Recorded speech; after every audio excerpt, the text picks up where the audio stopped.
This video will go over how to start a project in FUDSChem, including how to activate the project, give team members access, and plan ahead for your eQAPP, locations, and sampling events.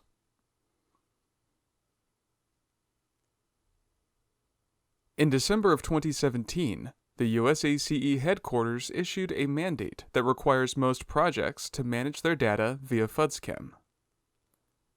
When a new project with a FUDSChem requirement starts, reach out to your Synectics point of contact. Their information is found on the FUDSChem dashboard of the applicable district. If you do not yet have access to FUDSChem, reach out to us at fuds.support@synectics.net. Your Synectics point of contact will provide this project setup questionnaire asking for details such as the property and project number, the phase, and the personnel filling various roles on the project. You may not know all of this information yet, but fill in everything that you can. Once the questionnaire answers are provided to your Synectics point of contact, they will activate the project in FUDSChem. Once the project is activated, it will become selectable in the project drop-downs of various interfaces. Your team can then be provided access to the project. Everyone who will need access will need a FUDSChem login and appropriate account permissions.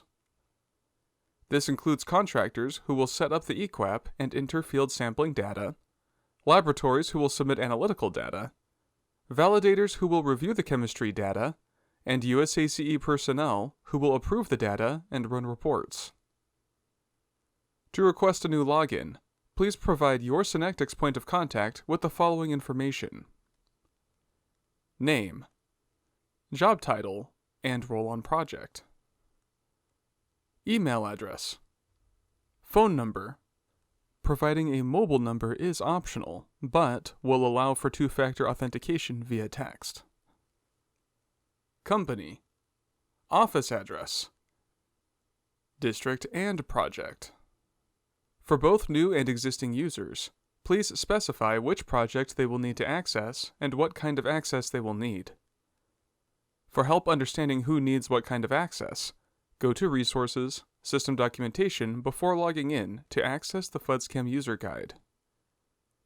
Near the beginning, it has a Roles and Responsibilities section that can help determine what kind of access users will need. At the outset of a new project, the USACE PDT should define the data requirements for the project. This includes which data types are required for submission into FUDSChem, which supporting documentation will be uploaded to the FUDSChem library, and the required timeframes for loading data. Understanding these requirements will help your Synectics point of contact ensure that everyone on your team has the correct permissions added.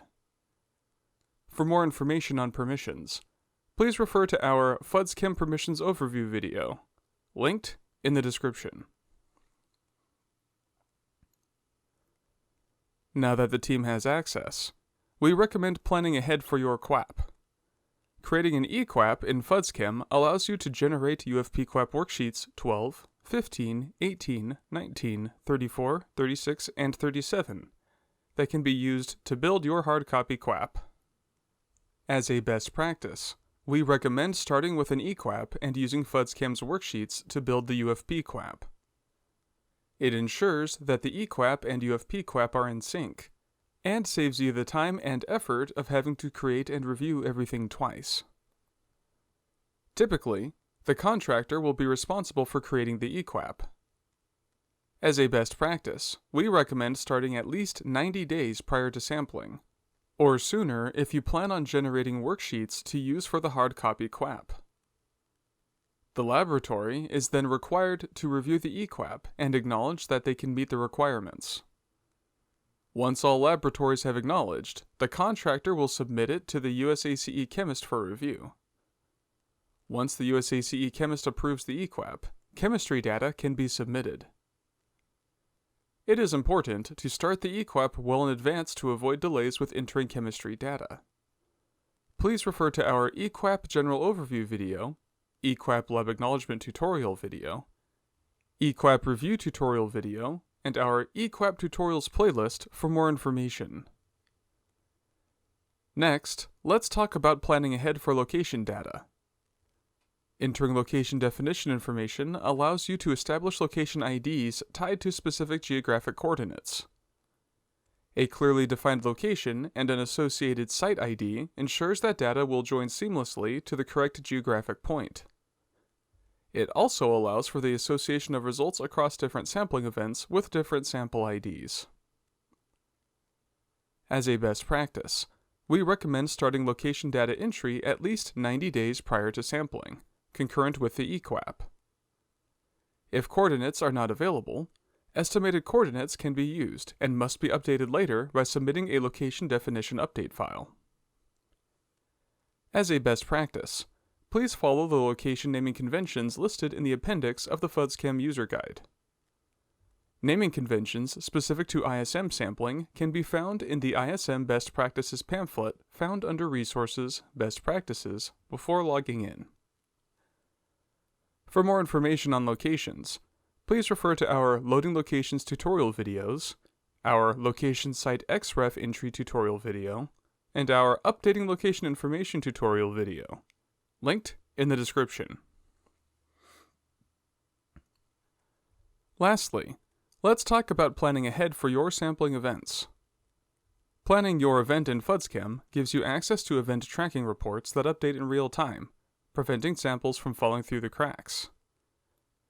Additionally, you can generate chains of custody directly from FUDSChem. Data can be entered into FUDSChem throughout the course of an event. Sampling does not need to be complete before data starts flowing. As a best practice, we recommend completing field data, chem field, loading within 7 days following the end of a sampling event. Keep in mind that sample names must be unique between events. As a best practice, please follow the sample naming conventions listed in the appendix of the FUDSChem user guide. For more information, please refer to our Event Management tutorial video and our Event Tracking Reports overview video, linked in the description.